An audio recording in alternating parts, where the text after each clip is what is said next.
So what happens to Errol Spence after being stopped by Terence Crawford? In this video, we're going to talk about kind of what's next for him. Now let's watch the groovy intro and get into the video.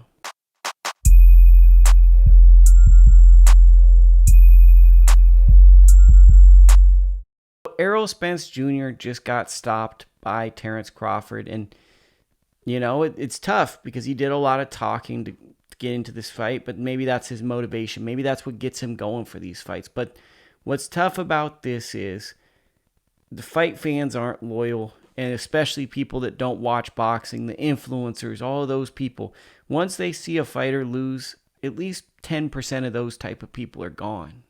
And now it comes down to, how do you rebuild? How do you identify as a great fighter but know that there's a blemish on your record? Because we live in this era that we've glorified and glamorized a perfect record. Everyone wants to be Floyd Mayweather. If you lose one time, you can't be Floyd Mayweather. You can't be Rocky Marciano.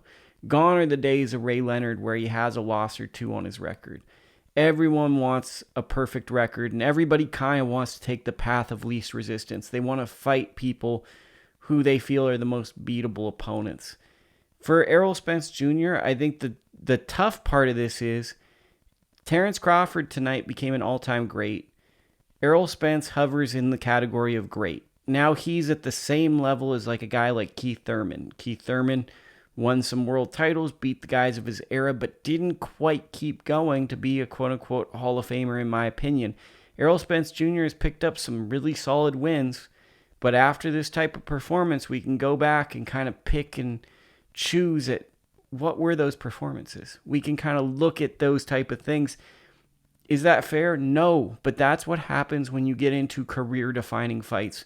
And I think for Errol Spence moving forward, he needs to understand this fight defines his career, but now he needs to have another performance against probably a different opponent, because what we saw tonight is there's a difference in fight intellect between him and Terence Crawford. Terence Crawford has an ability to think in the ring that I don't think Errol Spence quite has. Or if he does, the way he has to do it is he has to implement physical strength, and then that allows him to think the way he wishes to think in the fight.